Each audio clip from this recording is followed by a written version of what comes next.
निरहुआ से मिलने गए सपा नेता पर एक्शन। पार्टी ने लगाया गद्दारी का आरोप और लिया एक्शन। निरहुआ के साथ फोटो वायरल होने के बाद एक्शन। देखिए क्या है पूरा मामला और कौन है सपा नेता। क्यों अखिलेश यादव ने नेता को दिखाया बाहर का रास्ता। आजमगढ़ और रामपुर लोकसभा उपचुनाव में सपा की हार के बाद जहां भीतरगातियों पर सवाल उठ रहे हैं, तो वहीं पार्टी कई लोगों पर एक्शन ले रही है। इसी कड़ी में एक सपा नेता जो आजमगढ़ चुनाव नतीजों के बाद निरहुआ से मिलने पहुंचे थे, उनके ऊपर ही एक्शन लिया गया। साथ ही पार्टी ने गद्दारी का आरोप लगाते हुए और भी कई संगीन तोहमतें जड़ी। लेकिन जिस नेता पर एक्शन लिया गया है, उसका कहना है कि पार्टी व्यक्तिगत संबंधों के आधार पर उसे गद्दार करार दे रही है, जो कि गलत है, जबकि मैं तो पार्टी का सच्चा सिपाही हूं। एक्शन के बाद नेता ने क्या कहा, आप भी सुनिए। मेरे ऊपर आरोप लगाया है कि आप समाजवादी पार्टी भारतीय जनता पार्टी का प्रचार कर रहे हैं आजमगढ़ में, जबकि ये मेरे ऊपर सरासर गलत आरोप है जिलाध्यक्ष जी का, और मुझे पार्टी से निकाले हैं। आज मैं 20 साल से पार्टी के लिए काम किया हूँ।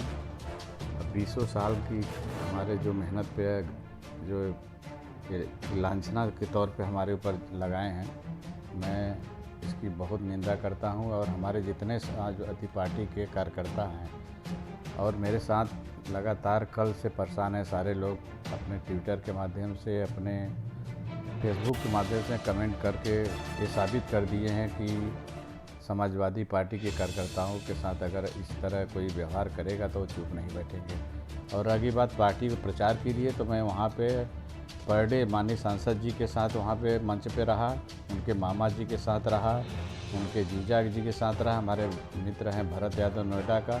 हम लोग सारे लोग दिन भर रात में 2 बजे तक सांसद जी के कार्यक्रम में लगातार वहाँ कैंपेनिंग किए। और इसके बाद ये आरोप लगा रहे हैं कि वो बीजेपी का प्रचार कर रहे हैं। बताइए, अगर बीजेपी का प्रचार कर रहे हैं तो हमारे साथ तो उनके मामा जी हैं, वो भी प्रचार कर रहे हैं बीजेपी का, उनके जीजा जी हैं। दरअसल जिस नेता पर एक्शन हुआ है उनका नाम है डॉक्टर अंकित यादव।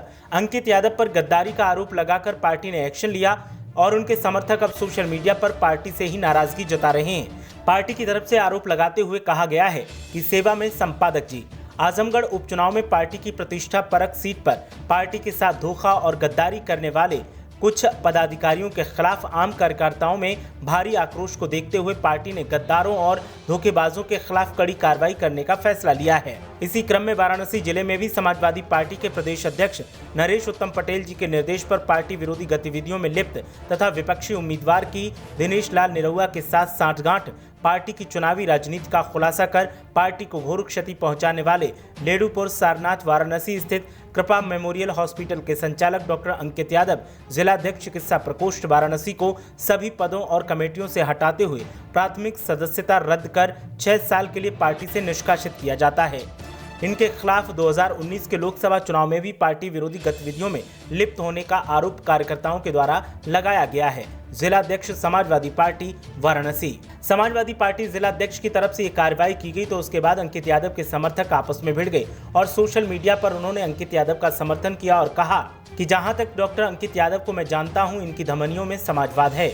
अगर इनके जैसे ईमानदार, कर्मठ, निडर और अपनी छोटी बड़ी सफलता का श्रेय नेता विपक्ष समाजवादी पार्टी प्रमुख अखिलेश यादव जी को देते आए हैं, ऐसे व्यक्तित्व को पार्टी की प्राथमिक सदस्यता से निकालना पार्टी की विशेष हानि के रूप में शीर्ष पर बैठे लोगों को देखना चाहिए। अरे ऐसे ही कर्मठ लोगों की वजह से समाजवादी पार्टी अस्तित्व में है।